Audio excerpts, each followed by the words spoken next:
It was a dark and stormy night, and Rachel was driving home from work. She was tired and just wanted to get home and curl up in bed. But something felt off. She couldn't shake the feeling that she was being watched. Suddenly, her car started to sputter and the engine died. She was in the middle of nowhere with no phone signal. She got out of her car and looked around, trying to find a way to get help. That's when she saw it. A monster that looked like a cross between a snake and a spider. It was slinking towards her, its body contorting and twisting as it moved. Rachel stumbled backwards, trying to get away. "What the hell are you?" she screamed. "I am whatever I want to be," the monster hissed, its voice a chilling blend of different sounds. Rachel tried to run, but the monster was too fast. It changed its shape, becoming a bear with razor-sharp claws. Rachel backed away, fear coursing through her veins. "You can't escape me," the monster growled. "I'll always find you." Rachel tried to fight back, but the monster was too powerful. It changed its shape again, this time becoming a serpent with a forked tongue. It wrapped itself around her, squeezing her tight. "Please, let me go," Rachel cried out. But the monster just laughed. "You are mine now," it said. "Forever and always." Rachel closed her eyes and prayed for someone to save her.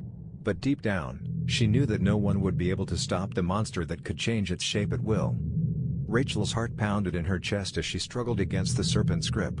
She knew she had to keep fighting, but it was getting harder and harder to breathe. As she gasped for air, she heard a faint sound in the distance.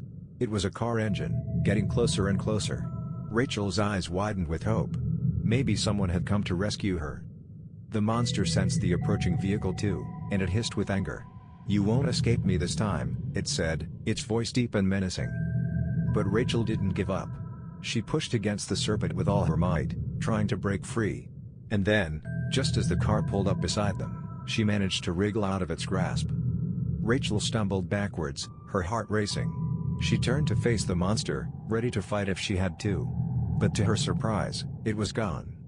In its place stood a man. He looked human, but there was something off about him. His eyes glowed in the darkness, and his skin was unnaturally pale. "Who are you?" Rachel asked, her voice shaking. The man smiled, revealing a set of sharp teeth. "I'm the monster," he said. "And you're mine." Rachel backed away, her heart pounding in her chest. But then she remembered something her grandmother had told her long ago.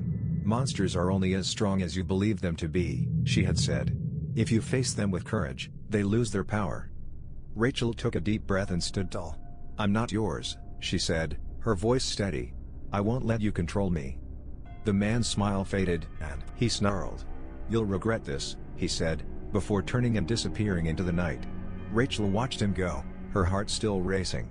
She knew she had narrowly escaped a fate worse than death. But she also knew that the monster was still out there, waiting for its next victim. And she was determined to stop it, no matter what it took. The next morning, Rachel woke up early, still shaken from the events of the night before. She knew she couldn't just sit around and wait for the monster to come back. She had to do something to protect herself. She spent the day researching and reading everything she could find about shape-shifting monsters. She learned that they were ancient beings, with the ability to take on any form they wished.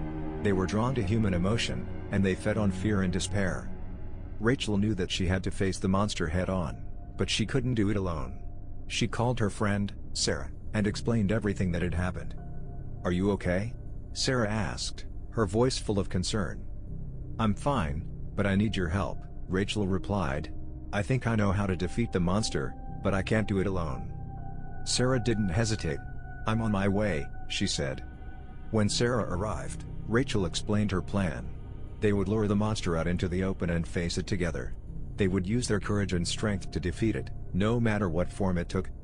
As they waited for the monster to appear, Rachel felt her heart racing. She was scared, but she was also determined.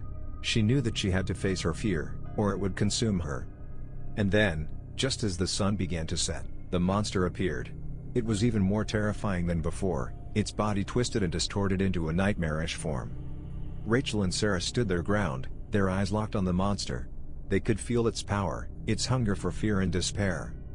But then something strange happened. As they stared at the monster, it began to shrink and shrink, until it was no bigger than a small mouse. Rachel and Sarah looked at each other in disbelief. "Is that it?" Sarah asked. Rachel nodded, still in shock. I think so. They approached the tiny creature cautiously, but it didn't try to attack them. It just sat there, looking up at them with its beady little eyes. What do we do now? Sarah asked. Rachel thought for a moment, and then she knew. We let it go, she said. We show it that we're not afraid of it anymore. We don't give it what it wants. They released the creature into the wild, and watched as it scurried away into the darkness. Rachel and Sarah looked at each other, feeling a sense of relief and triumph. We did it, Rachel said, her voice full of wonder. Sarah smiled. We did it together. As they walked back to Rachel's house, the adrenaline began to wear off, and Rachel felt a wave of exhaustion wash over her. She knew that she needed to rest, but she was also afraid to close her eyes.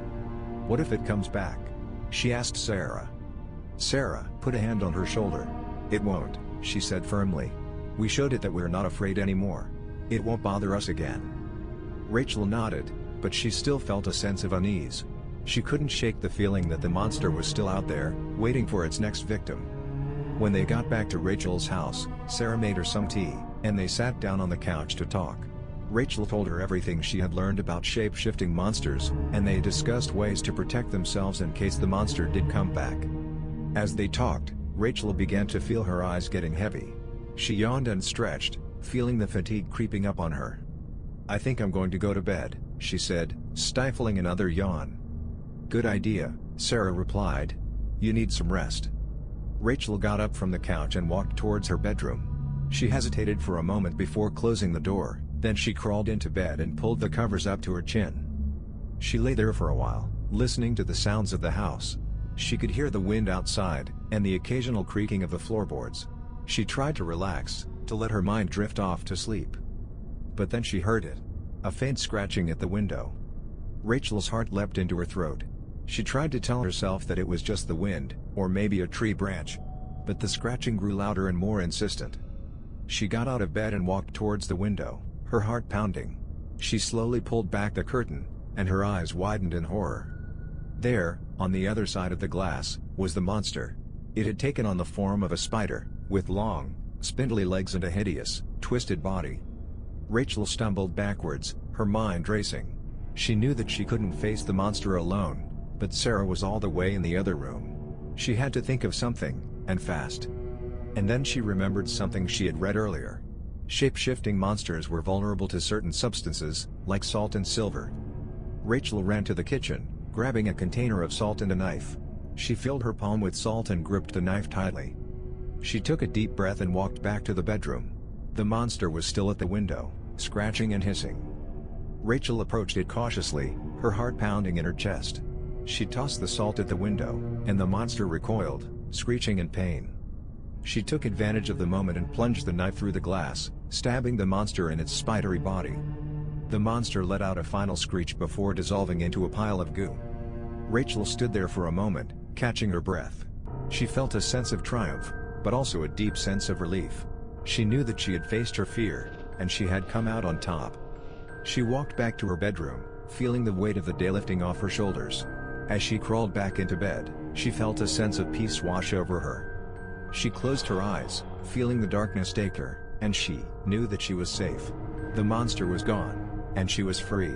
The next morning, Rachel woke up feeling more rested than she had in weeks. She stretched and yawned, feeling a sense of relief that the nightmare was finally over. She got up and made herself some coffee, still feeling a bit shaky from the events of the previous night. She was just settling down on the couch with her mug when the doorbell rang. Rachel hesitated for a moment, wondering if it could be the monster again.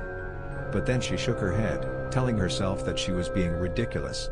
She got up and walked towards the door, taking a deep breath before opening it. Standing on the other side was Sarah, looking a bit disheveled but otherwise unharmed. Hey, Sarah said, smiling weakly. Can I come in? Rachel stepped aside, letting Sarah into the house. They sat down on the couch, and Sarah took a sip of coffee. I had the craziest dream last night, Sarah said, looking at Rachel with wide eyes. I dreamt that we were being stalked by this monster that could change its shape at will. Rachel's heart skipped a beat. I had the same dream, she said, feeling a sense of dread creeping over her. Sarah looked at her in surprise. You did? What does it mean? Rachel shook her head, feeling a sense of unease settling over her. I don't know, she said, her mind racing. But I don't think it's over yet. Sarah's eyes widened in fear. What do you mean? I mean, I think the monster is still out there, Rachel replied, her voice barely above a whisper.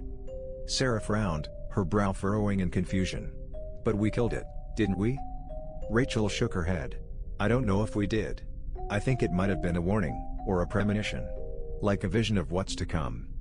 Sarah's expression turned from confusion to fear. What do we do? Rachel took a deep breath, trying to steady her nerves. We need to be ready. We need to find out everything we can about these shape-shifting monsters, and we need to make sure we have all the tools we need to fight them off. Sarah nodded, looking determined. Okay. I'll help you. Whatever it takes. Rachel smiled gratefully at her friend. Thank you. I couldn't do this alone. They spent the rest of the day researching everything they could find about shape-shifting monsters. They read books, watched videos, and scoured the internet for any information that might help them. As the day turned into night, they sat in Rachel's living room, surrounded by books and notes. They were both exhausted, but they knew they couldn't stop. We need to set up some kind of perimeter, Rachel said, her voice low and urgent. Something to keep the monster out. Sarah nodded, looking around the room. What if we use salt? We know that it's one of their weaknesses. Rachel smiled, feeling a sense of hope stirring inside her. That's a good idea. And we could use silver too, just in case. They spent the rest of the night setting up their defenses. They sprinkled salt around the windows and doors, and hung silver crosses on the walls. As they finished, they looked at each other, their eyes filled with a sense of grim determination. We're ready, Rachel said, her voice steady. Sarah nodded. Let's do this. They settled down on the couch, each with a weapon at the ready. They knew that they might not be able to defeat the monster, but they were determined to go down fighting. They sat in silence, waiting for something to happen. The only sound in the room was the ticking of the clock on the wall. And then they heard it. A faint scratching at the window. Rachel and Sarah looked at each other, their eyes filled with fear and determination. It's showtime, Rachel said, gripping her weapon tightly. They got up from the couch and walked towards the window, ready to face whatever was out there. As they pulled back the curtain, they saw the monster on the other side, its eyes glowing in the darkness. But this time, they were ready. They stood firm, their weapons at the ready, and faced the monster head-on.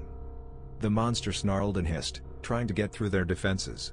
But Rachel and Sarah stood their ground, fighting with all their might. And in the end, they emerged victorious.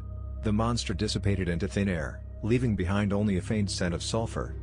Rachel and Sarah collapsed onto the couch, their breathing ragged and their hearts pounding. We did it, Rachel said, looking at Sarah with a mixture of relief and disbelief. Sarah smiled weakly. Yeah, we did. They sat in silence for a moment, both too tired and too emotionally drained to say anything more. But in the quiet of the night, Rachel knew that they had won a victory. They had faced their fears and come out on top. And she knew that they would be ready, if the monster ever decided to come back. Rachel looked at Sarah, a sense of gratitude washing over her. Thank you for being here with me, Sarah. I couldn't have done this without you. Sarah smiled at her. Anytime, Rachel. We're a team, remember? Rachel nodded, feeling a sense of hope stirring inside her. Yeah, we are. And together, we can face anything. They sat in silence for a few moments, each lost in their own thoughts. But then Sarah spoke up. Hey, do you want to watch a movie or something? Something to take our minds off all this? Rachel smiled gratefully at her friend. That sounds great. Let me grab some snacks. As they settled back onto the couch, with a comedy playing on the TV, Rachel felt a sense of peace settling over her. She knew that they had faced something truly terrifying, but they had come out on top. And she knew that no matter what came their way, they would always be there for each other. And as she settled in to watch the movie, Rachel knew that she could face anything, as long as Sarah was by her side.